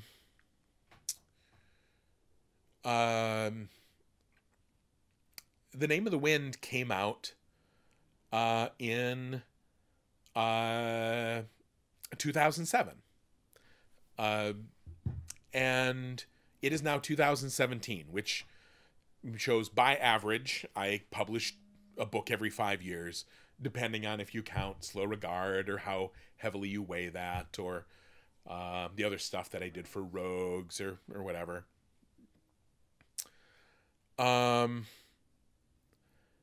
And so this means we had, you know, somebody floated the idea of, you know, do we want to do a 10th anniversary edition? Because if you're going to do a 10th anniversary edition, you have to do it on the 10th anniversary. Now, the book that I would love to have ready to give you would be book 3. You know, I hope you all know that. And I hope you know that even though I'm much more healthy emotionally now than I was with book 2, like, I was really bad with book 2 because I had promised to release it in a year and it was taking 2, 3, 4 years. Emotionally, like, I had to start going to therapy because I felt such guilt and, you know, and stress about the production of book 2. I was a mess. It, like, damaged my relationship. It damaged my health, my physical health, in addition to, like, my mental well-being. And so I'm better now and I deal with this better, but I still feel bad. Like, I really, really wish that I already had it for you. I really wish that I could give it to you. I really wish that it was already out 2 years ago, and right now we are having a Q&A just talking about bullshit about how cool book 3 was, you know? Like, that would be a great Q&A. I'd love to do that, you know, when book 3 is out. But you know, here's the thing. If any of you who watched The Matrix, right, you know that it's not just it coming out. like, if I fuck up book 3, it goes back in time and ruins everything. And I kind of don't get a second chance on it. And somebody here in the chat, thank you for saying you don't owe us anything. And in a lot of ways, that's true. Except there is a bit of a social contract. And a lot of people believe that that social contract is, I need to make you happy. And that isn't wrong, right? The social contract is that I feel like I owe you whatever I produce for you. I want to be truly excellent and worth your time, energy, emotion, involvement, and money. And that's why I would not put out tack if tack wasn't gorgeous. I'm not going to do a sword unless these people are on it and it's beautiful and it's perfect. That means it takes a long time to develop these things. So I just wanted to say that, especially for those of you that give a shit enough to come and tune in and listen to me kind of ramble on for 3 hours. 2 hours. So I really wish it was already out. But if we're going to do a 10th edition book, we're going to have to do it this year. And it gives us the opportunity to kind of do this and to include a couple of cool things. And when somebody asked, like, is there anything you wish you had changed in the first 2 books? The general answer is no. I got them, like, really right. But there's a few things, like little things, like I fucked up a little phrase here, or like a little piece of, this wasn't quite right. Spelled a city wrong on the map. In the very first couple of printings, I fucked up a trig, a piece of trigonometry during Kvothe's entrance interview, and it slid by like all of my beta readers because nobody double checked it. So for this 10th anniversary edition, it's going to be our opportunity to, for one, it's not going to be like the author's preferred text, because that implies that like my editor railroaded me, which she absolutely did not. Betsy is an amazing editor and an amazing creative partner. Like using the word bint, right? Which and this is a great example of how sometimes something slips in. I think Bast uses the term like silly little bint, which I had heard once in an offhand way on a British show. And so I steal a lot of British slang, and because it feels archaic to the English speaking ear, and so it fits into my world. And then like 5, 6, 8 years later, probably like 10 years after I slide this word into the book, somebody's like, this is racist, right? And I'm like, what? And they're like, yeah, it refers to a bindi. It's a derogatory term for not just like, I always took it to mean like, you silly woman, but it means you fucking, young, ridiculous. It's racist towards Indian people. And so I'm like, boy, that's inappropriate in so many ways, because there's no Indian people in my world. And also, like, that's bullshit. That's exactly the sort of thing I don't want to propagate in my books. So there's a few like little things that I've discovered. Translators, for example, they read every fucking word of the book. And so one of them said, boy, this like tertiary character, the name is spelled 2 different ways. I'm like, salute. Like, how did you find that? Or they say, this implies this. And I'm like, boy, good job catching that. So it'll be a slightly massaged version of the text. I think we're going to call it the better text version, But honestly, most of you will read it and notice not one single bit of difference. But it will be better.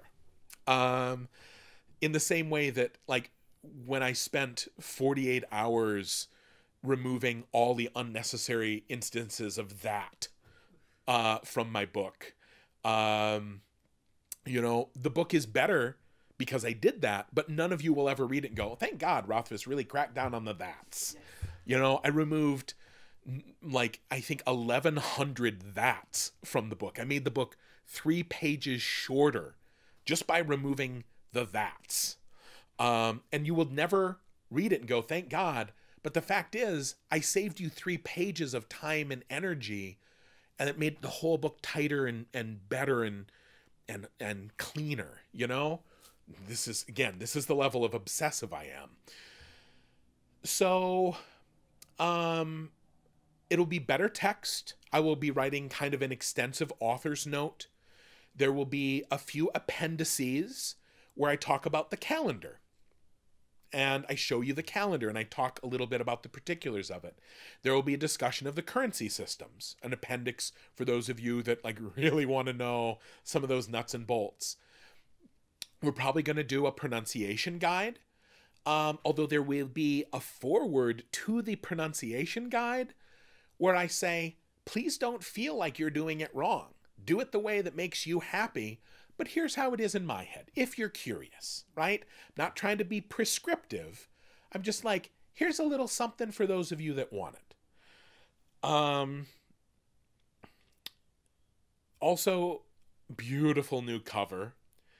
Also, illustrations. Like, kind of a lot of illustrations. Like, as many illustrations as we can successfully produce between now and the end of like when we have to send it to the printer. And so and a better map. Yes, better map that I'm working on with Nathan Taylor, who I do a lot of art with. I'm almost tempted to like flash them a quick, but I won't. I mean, you can do you, but I won't. And so we're doing that as well. And so here's the thing. When people say like, you know, why is this taking so long? And you're like, you know, and I was talking with somebody and they're like, you know, Pat, and this is somebody who's close to me, so they have the right to have this discussion. And they're like, you know, I know you're doing a lot of these things, but you really have to work on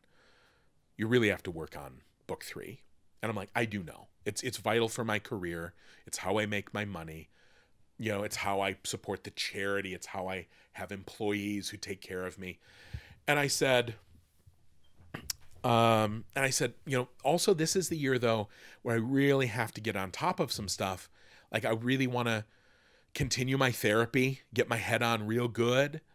I also need to make up some lost time with my family who I've really been neglecting. And they're like, of course you have to do that. And I go, also I need to get my sleep schedule in order, because that's really bad for people with mood disorders, you know. And I'm like, yeah, and they're like, oh, absolutely. And then I'm like, also, I really need to start eating better and exercising, and that takes time and double time to establish the habits that I need to follow. I need to break some bad habits. And they go, absolutely. And I go, also, like, the Hollywood stuff is going on, and I need to go. I want to be out there in the early proto stages of this discussion, because every time I influence it at this early stage, it's going to echo for the next 2 years of pre-production. And they go, of course you need to do that now, you know. And I'm like, and so I got to go to LA. And then I'm like, and they're like, you know, your book 3 top priority, except all these like 8 other things that also have to be my top priority, including, for example, like in these last 2 days, I have spent 5 hours Skyping with my illustrator, talking about these illustrations and this, not this, or, oh, this is cool, but maybe, or, you know, what does the scrael look like exactly? You know, finding photo references and clay roof or tile roof. Like I go down the rabbit hole, folks, and anyone who's doing these illustrations is, you know, similarly geeked about the project. But that's like 5 hours. That's 5 hours where I can't work on book 3. And also I can't exercise. I can't spend it with my kids. I can't do that. But all of those things need to happen if this is going to happen in a timely fashion. And we publish this 10th anniversary edition before 2019. So,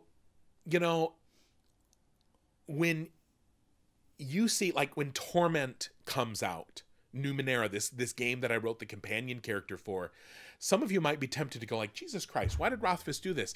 I wrote the text for that 2 years ago. These projects take so long to come to fruition. So for one, moral of the story, I wish I had it all ready for you. I'm sorry that I haven't, but I want it to be amazing. And I can't guarantee fast, but I can guarantee as close to perfect as I can make it. Two, please be aware that, like, I'm not, like, on a beach, eating ramen out of plates made of solid gold, I'm working way more than I should. And what's more, I'm putting effort into arranging my life in such a way that I can be happier, healthier, and more productive moving into the future. So that I can write you more books, and do more cool things, and we can all have fun together. And lastly, I will say that pretty much every creative person I know is behind on every project they have right now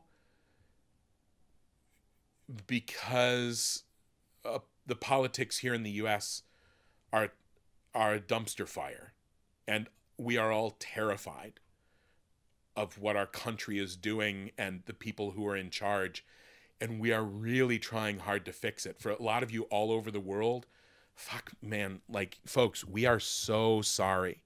We are so sorry. Like, when you see Trump, please be aware that, like, a lot of us voted for him, but even a lot of the people that voted for him did not know that this would happen. They were misinformed. Their hearts were in the right place, but they themselves were scared or lied to or manipulated. Amanda's uncomfortable here because talking politics is a bad scene. But all we can do is try to do what's best for the world. And when you're constantly terrified that your president might, be, like, legitimately in mid-stage dementia, and even if he isn't, he's like a clinically diagnosed narcissist. Like, he has psychological disorders that, like, everyone agrees on. And he's appointing white supremacists into, like, positions of power and national security. This is a terrifying time to be alive. And, like, how can I tell beautiful stories when I'm scared about the world that my children, if we're lucky, will get to grow up in? So what I'm saying is, if you want the book to come out faster, help me impeach Trump. God damn it. Like, yeah, like, fuck, if we, how about that? If we impeach Trump, then, like, I just got lightheaded thinking about the joy I would feel, right? I should have never brought you that second coffee. I joke a little bit right here, but because that's the only, like, relief valve that, that you have when you are so scared, when you are so endlessly dismayed at the things that are happening.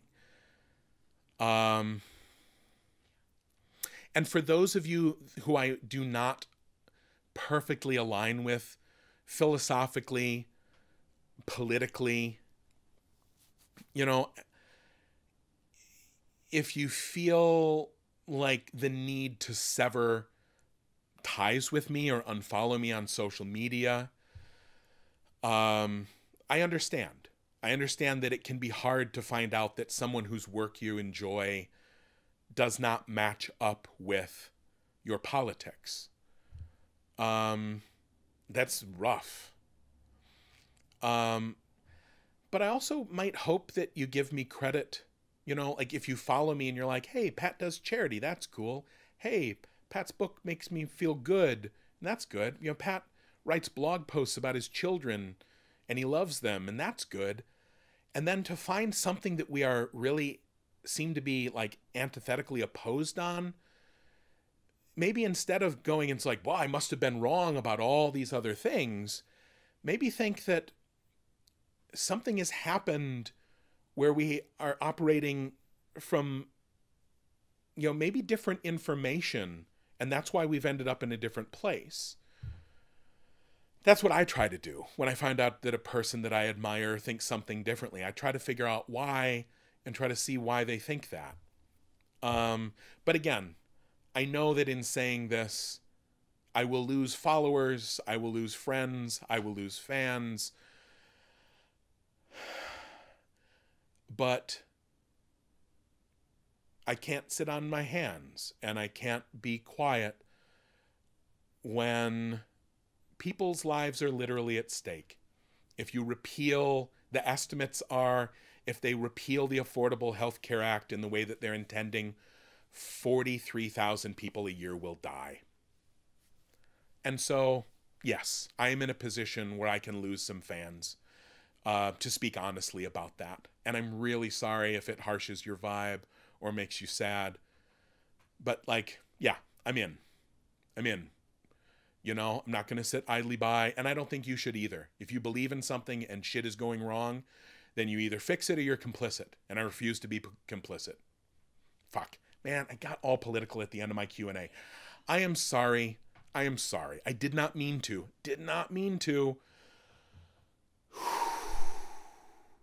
But I'm not that sorry, because this is important shit and we need to talk about it. I love you all. I'm working on book 3 as much as I can when I can get the good headspace for it. Thank you for your questions and your time. We will do more Q&As in the future. I'll play games and try to keep it light here on the stream. 10th anniversary edition is going to be super cool. Right? Let's try to end on that cool note. We're going to do it, and it'll be beautiful. Like right now we're aiming for 20 illustrations in it. And I'm going to try to see if maybe I can lean on even more. Like, again, I want as many as possible, because I've seen some of the sketches, and like, I'm like, to do only 20 of these, like, can't we? It's heartbreaking to not. I want to do 100 illustrations. I want one on each page. Every page. So it's entirely illustrated. It's just a flip book. Then you're just making the movie. Right. This is just a movie. So again, now can I get a data point? Can somebody tell me like how many people are still watching? Because I'm wondering, as soon as I went Trump, and like 1,000 people just went blip and turned off the stream. It helps me gauge how it gives me data, and that's all we can do is operate from data. And I super have to go to my meeting. I'm 20 minutes late. Oh wow, maybe we only lost like 400 people. So, I mean, it could also, not to justify, but we said we'd be done, so a lot of people maybe planned for that, and then they had to leave too. So again, folks, you are a big part of what my life makes my life good, and thank you for tuning in. Again, give me a follow on this stream, and then switch the notifications to on if you want to get notifications about when I do streaming, because I don't do it on a schedule. More Q&As, more announcements, more games in the future. And please take care of yourselves. If you care about this stuff, please be aware that political activism is a marathon and it's not a sprint. If you exhaust yourself and burn out and try to stay informed all the time, you can do yourself damage. So pace yourself, stay ready, keep your powder dry, okay? I'll be talking to a lot of you later. Bye. My face looks blurry. That's just the way my face normally looks. I'm sorry, it doesn't get any better than this. Am I really blurry, Amanda? Let me see here. Jeff's watching on his phone. So- Doesn't look that bad. Yeah, I think that's just how I normally look, folks. Naturally fuzzy. Just naturally blurry. I've got 2 darts of arcane. That's a gaming joke that like 8 of you might get. Now I do that awkward thing where I wait for the buffering to be done. And I don't ever know how long it buffers. The VOD cuts off at the right time, but it's a question of. What happens is eventually they start saying, wow, this is super awkward in the chat. And then I know that it's been long enough.